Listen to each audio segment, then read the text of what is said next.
Hello,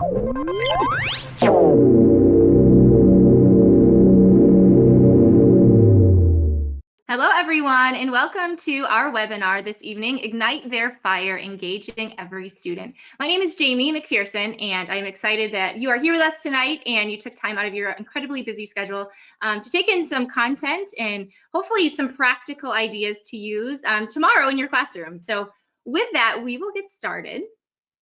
So just some frequently asked questions as we get rolling here. If you are interested, this webinar is being recorded, so you'll have access to this after we finish today. You'll receive that link in an email.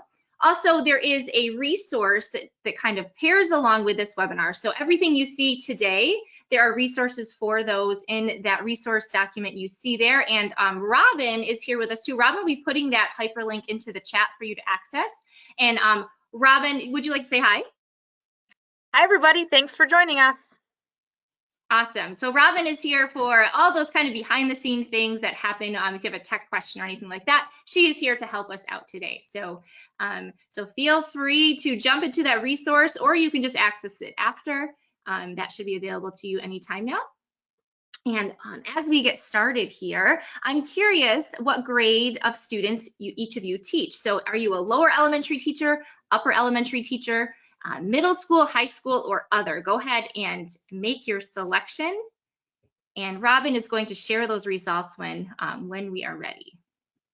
All right, I'm going to give it a few more seconds here as they keep rolling in.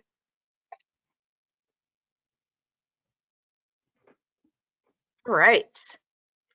So we are at 50% upper L, 25% other or admin, and then 17% for lower elementary and middle school, and no high school. Okay.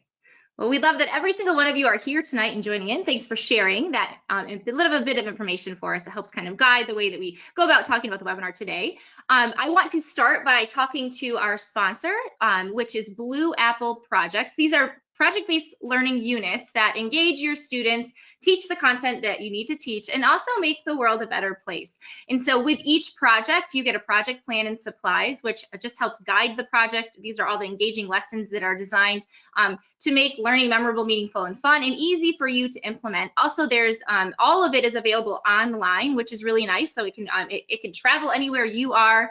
And it has a great interface and very usable. Also, real-world connections are within each of the projects as well. So we have videos and also direct contacts to each of those people that are willing to kind of jump into your classroom alongside of that project and work along with your students.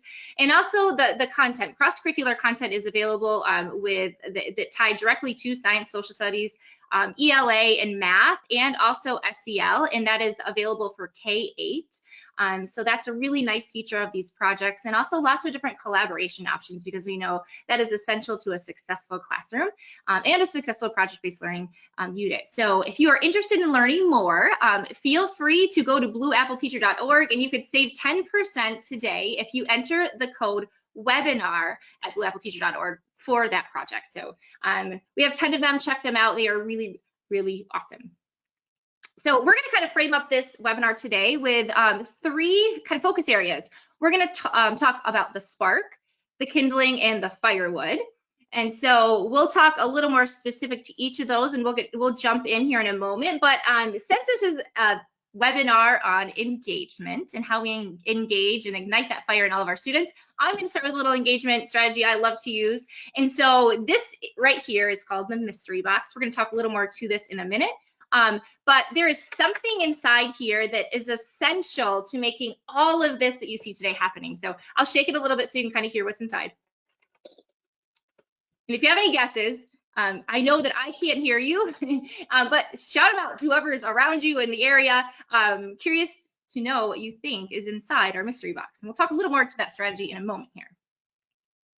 So let's get started by talking about the spark. And what is the spark? The spark is just your students' innate curiosity with the world around them. So they come to you with this. So they come to you with that spark, and it's our job as educators to kind of feed that spark, nourish it, and build it into that fire. And so I love this this research by this cognitive scientist and researcher. Her name is Elizabeth Bonowitz, and she says that curiosity is innate in all humans. It's much like the sensation that we have with being hungry or thirsty. And what it does, curiosity acts as a kind of filter that we put over the world, and it helps our mind decide what information we should attend to. And I love thinking about it as a physiological response that helps drive our actions, our decision making, and all together supports the learning that's happening. So that comes from an article called A Curious Mind, and that full article is in that resource for you to enjoy as well. So please check that out if you'd like to know more. And so, you know, that spark is so essential because our students come to us with that spark. And we know we've all had moments like the one you see on your left where we're just like, oh, come on, what can I do to get these kids to really feel like they can connect with what I'm teaching? And we've also had those really wonderful moments, which is like our students are actively engaged and they're in the work and they're doing the doing, right? And so, you know, we know that we have both of these moments. We have the one on the left and we have the one on the right, but we really want most of our teaching, right, to be the one on the right. So hopefully today you'll get some strategies where you can learn how to spark that fire within your students so that most of your classroom experiences look a little more like the one on the right. So how do we ignite that spark? Well, we can talk to this idea in a lot of different contexts, but I want to talk to one idea that maybe isn't spoken to as much, and that's just having students grapple with this idea of uncertainty. And so this thought came to me. One of the books that I've recently been reading is called Nonsense, The Power of Not Knowing, and his name is Jamie Holmes, and he talks a lot about this living in this this uncomfortable place and why that's so important for students and for kids and adults. I'm going to just kind of talk to quickly a couple points that are made within that book, and if you are interested in that book, I got it on Kindle for like $7, so affordable, and also a ton of good information in there. But he talks about addressing the emotional impact of uncertainty. So with learning comes a lot of things, like those experiences where we see our students, those aha moments, also the interest, the intrigue. All those come with learning, but so does confusion. And oftentimes confusion is viewed as a negative thing. And really what's important is to get our students to view confusion or feel it and see it as something that's positive, because being confused leads to developing understanding. And so it's really essential that that idea of confusion is unraveled for them through their own experiences in our classrooms. So ways that we can do this is we can assign projects that provoke that uncertainty, things where students don't know the answer. That's really powerful. We're going to talk to that a little more later on today. Also encouraging exploration, challenge, and revision and reflection, right? So all these opportunities for students to think about their work they're doing in different ways, and then also reflect upon it. And then also showing that the process of discovery is messy and full of mistakes. And mistakes are also a wonderful thing because, again, mistakes lead to learning. So all of these things are kind of brought out in this book, again, if you're interested in checking that out. And I just loved thinking about igniting their spark or their curiosity in this way. So we'll get started with the kindling. And as we think about this, this is the small stuff, those teaching strategies that we can do to get that fire rolling. So the first one, which we saw already, was the mystery box. So you can use this strategy in so many different ways. One way to do it is just by starting your class with having students ask a bunch of yes or no questions to figure out what's in the box. So you're going to put something in the box that has to do that ties to that learning directly. Or maybe it doesn't. Maybe you can include objects in the box that loosely connect to the content that you're going to teach. And they have to take a look at those 3 or 4 objects and make the connection. So a ton of different ways to kind of to ignite their curiosity and to really keep them engaged through the process. Another strategy is the zoom out strategy. So what you actually do is you start by zooming in really closely on an image or an object, and then you screenshot it, and then throughout the lesson you zoom out to reveal the answer. So we're going to try that out right now. So what do you think this could be? Go ahead and shout it out at your screen. And we zoom in a little bit more. We may have some more ideas now. I'm sensing a few of you are shouting out just as I would be. We get a little closer, I should say a little further away, and then we're able to see that it was actually honey and honeycomb. So again, maybe you're learning about honeybees, and this is a great kind of connection. And so kind of saving those moments, building them into your lesson and revealing as you teach a little bit, reveal, teach a little bit and reveal, and it really does keep your students engaged. Another similar strategy is called the reveal it strategy. So this is where you start with a picture and then you reveal different pieces of it throughout the lesson. So it would look something like this. And so I will tell you that something that's hiding behind here has to do with what's in here. And we'll find the answer at the end. But as we're revealing the pieces throughout, think about what might be hiding behind these squares. We'll do a few right now. We'll kind of get going on this image.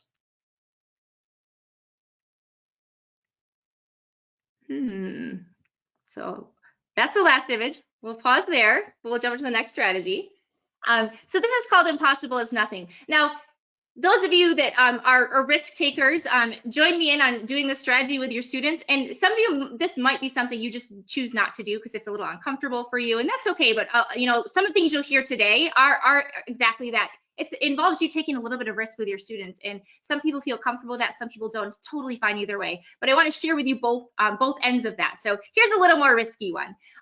This is called impossible is nothing. So what you would do is you would pin a $20 bill to the wall somewhere high out of their reach and challenge students to a task and say that you will give them the $20 bill to the first student who solves a particular challenge. So here's the twist though. Make sure the challenge is impossible. And so some impossible tasks might be to have students build a perpetual motion machine, right? Or a two-sided polygon. Now, again, the point being here that they're curious about figuring out how to do that, right? And they're investing their time and energy into doing that work, and that's what's really important because it's building perseverance, which we know is essential in that ongoing love of learning.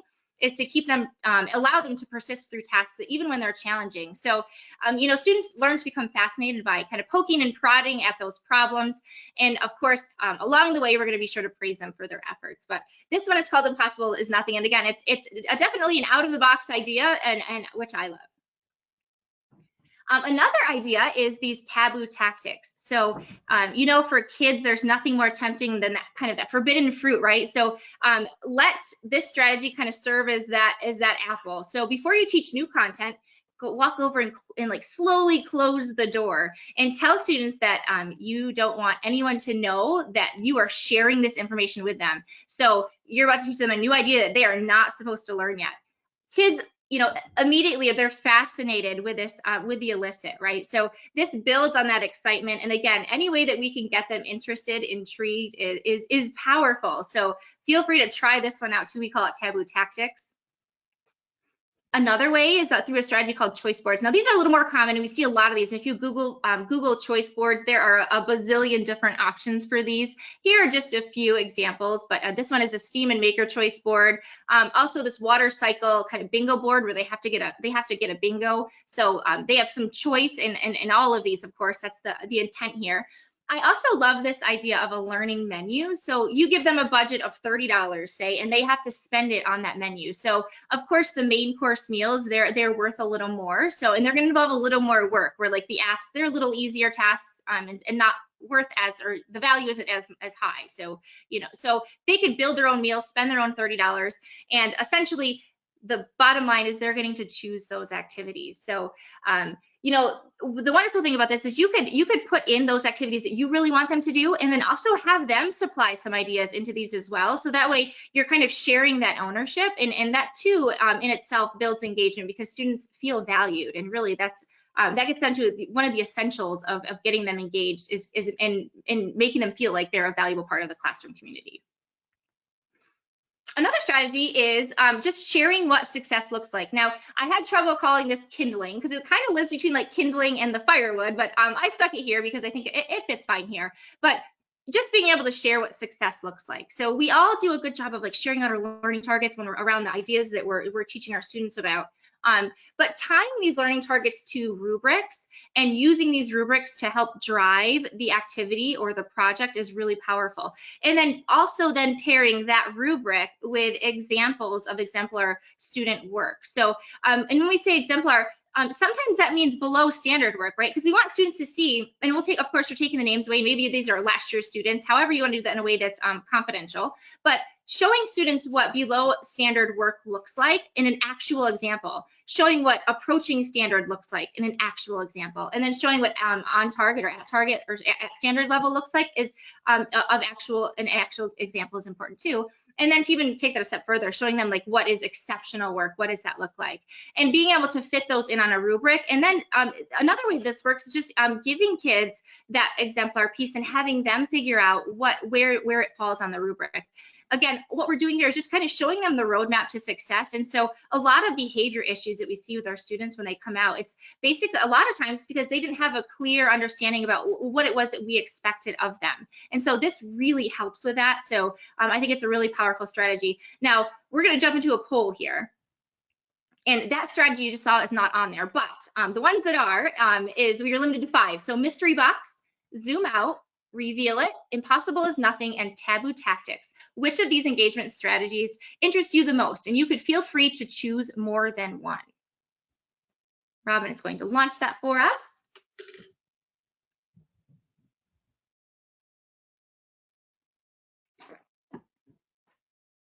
All right, they're coming in fast here. So we will give it 5 more seconds and we'll call it. Awesome.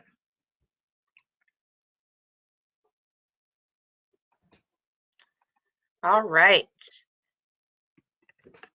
All right, so Amy, we are 83% for the mystery box. Woohoo! 61% for zoom out, 44% for reveal it, 39% for taboo tactics, and 33% for impossible is nothing. Awesome. Thank you for sharing, everyone. I always love hearing your insight on these. So we have a little more reveal here. So there's a little more. I think I have another one hidden here. Yep. Anyone have a guess? Shout it out. Okay, we're going to move in now to the next part of this, and this is the firewood. So this is the bigger stuff, more like teaching practices that we can do that keeps that fire rolling. Okay, so we have the spark. We started with that kindling, and now we have the firewood. So those bigger things. I will also say, hidden within this webinar is something else that a fire needs to get going that will not be mentioned today. By me verbally, but it lives in the presentation today. So if you find it, please email me and I will send you a Blue Apple project. And I'll talk a little more to that at the end today, but I just want to say it now, just so you're looking for it, okay? So the first piece of firewood that we need is authenticity. And so by definition, what is authentic learning? It's just a wide variety of educational instructional techniques, practices, focused on connecting what students are being taught in the classroom to real world issues, problems, and applications outside of the classroom. So making that connection is really, really important. So that's where students really begin to believe that their work and what they're learning is valuable and necessary.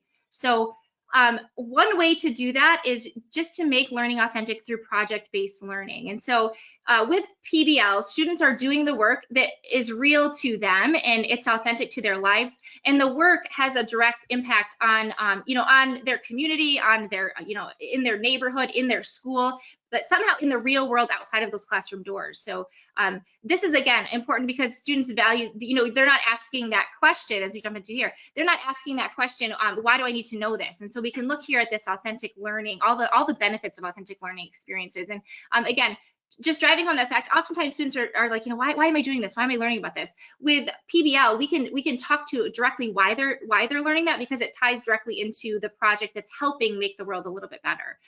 And so it also, the project alone, it has a flow to it. And so students start to begin to see the connections and the flow within the project. And all of those content connections are not, I shouldn't say all, but a lot of the content areas are tied within the project. And so we no longer have to silo math and silo science and silo social studies and so on and so forth, because we've worked it into one project in a way that just that makes students feel that connection. Also, speaking of connection, the connection they have with students and each other. So there's a sense of community that's established through PBL, and students begin to collaborate and recognize the value of a team, and that their place within that team really does matter and is relied upon by others. Also, there's lots of opportunities to troubleshoot, and so students are giving lots of moments throughout where they can iterate on their work. And then through that iteration, they're also reflecting and thinking about how that made their work stronger or not, and what to do next. And also the whole entire learning experience is minds-on, hands-on, and students are doing the work, and that's really, really powerful, right? We want to get our students, they're the ones that should be doing all of the heavy lifting, which we'll address in a moment as well. And then again, the focus is on the learners learning rather than on the teachers teaching, which is really, really important, because that's how we're going to get the student buy-in piece. And again, what it comes down to is these problems that are open-ended, lots of different solutions to the problem, and we work it throughout our content areas. So Blue Apple projects, again, are a great example of this, and I would be happy to tell you more about that if you reach out through email. So another piece of firewood that we need is inquiry. So what is inquiry by definition? It's augmenting or adding to your knowledge, resolving doubt that you may have, and then also formulating new questions as a result of that, and then using all of that to kind of solve a problem or many problems. So kind of by definition, that's what inquiry is. And what does inquiry learning look like?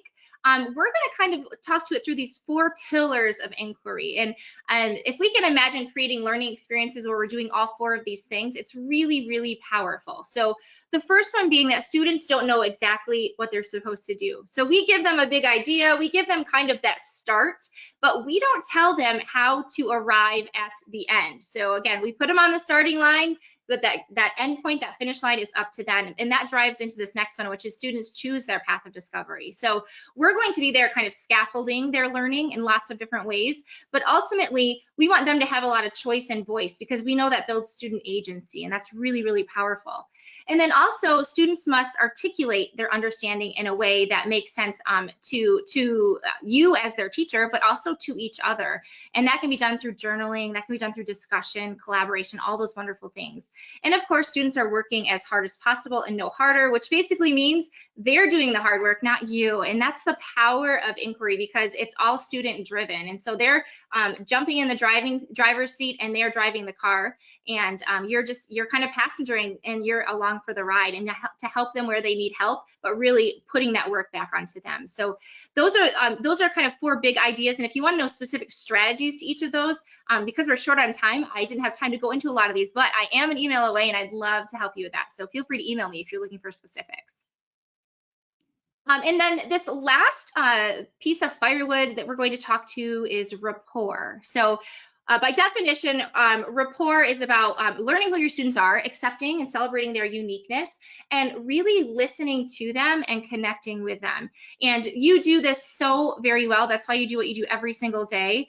And it's just really important to be intentional about that. So what can we do, and what does that look like? Well, we can establish rapport by building a supportive community or classroom culture. And by this point in the school year, you have essentially done that, but we know there's always work to be done. So how do we do that? We want to focus in on creating an emotionally safe culture in our classroom, an intellectually safe culture, and also a curiosity-driven culture. So we know that in order to learn and grow and develop, one must be able and willing to take risks. And what we find is most people will not take risks in an emotionally unsafe environment. So anything that we can do to really get our students to feel safe in taking risks, all the better. So here are just a few ideas on doing that work. So we're talking about an emotionally safe culture. How we can do that is just by validating their thoughts and ideas, right? So, and also making space to share those non-academic happenings. So you do this every day, like you share what you did over the weekend, or you ask students what they did over the weekend. You're talking to students in the hallway. All those things really build that emotionally safe culture, because students begin to trust you and trust that you value them. And so we know that anytime we feel validated, these are the things that we feel. We feel, things like relieved, heard, understood. We just feel better, hopeful, connected, accepted, calm, and soothed. And all of those things are really, really essential into building that supportive classroom culture. Another thing we can do is to play off that, and it's equally as important as that emotionally or a safe environment or culture, is the intellectually safe culture. So starting each day with a task that almost all of your students can tackle independently. This is really powerful. So we call these tasks low floor, high ceiling tasks. Again, there's a resource linked in your resource doc that talks to this specifically, but here's an example: 2nd grade math. how many ways can you make 121 using a combination of these blocks? So that's the question we put out there. Now recognize there's a lot of different ways they can approach this question, right? There's not one fixed way. So you can see some student examples there, all a little bit different, and that's exactly what we're aiming for. We want them to kind of figure out that route and jump in and take it. And then to build a curiosity-driven culture, we can focus on the process over the end product. And with that, students truly do begin to feel safe in taking risks. So some things that we can say to kind of promote that is, how did you arrive at an answer? And then who has another way or a different way to get an answer? And it's a little bit of, it sounds so silly, but instead of saying, how did you arrive at the answer, just switching that to an answer.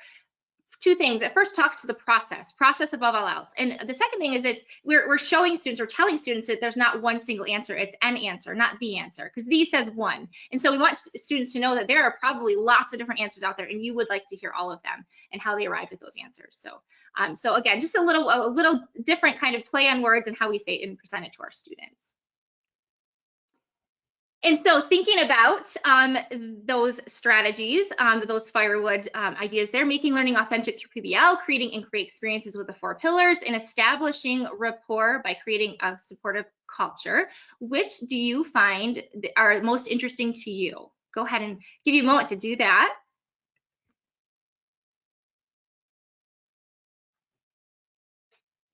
All right, Jamie, I'm going to give it a few more seconds. Okay, perfect. All right, closing it out.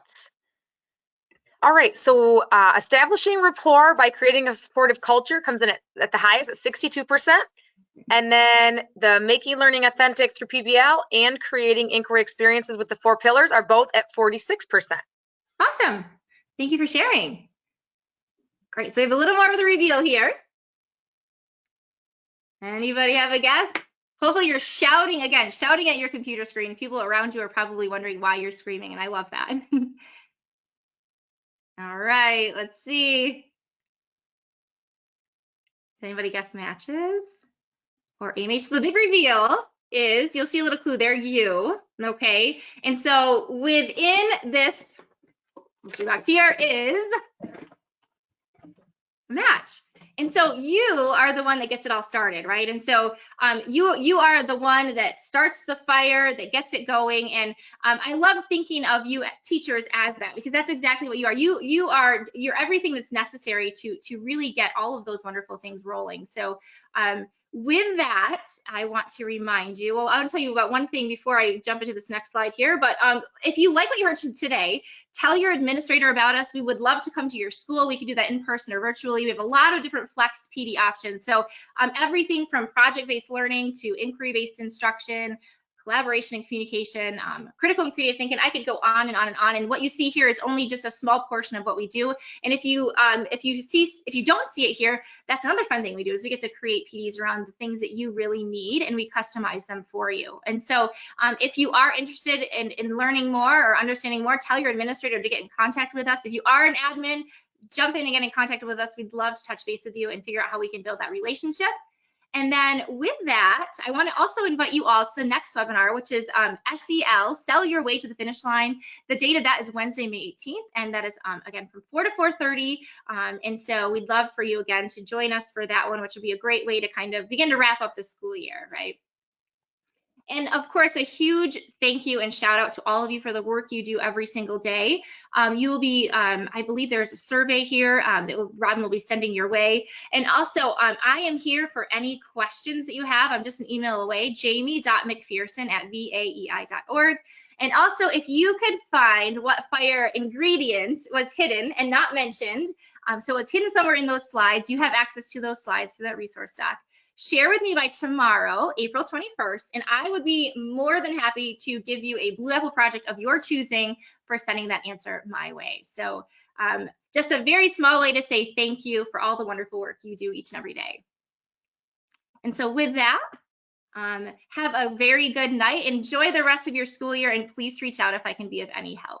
Thank you so much.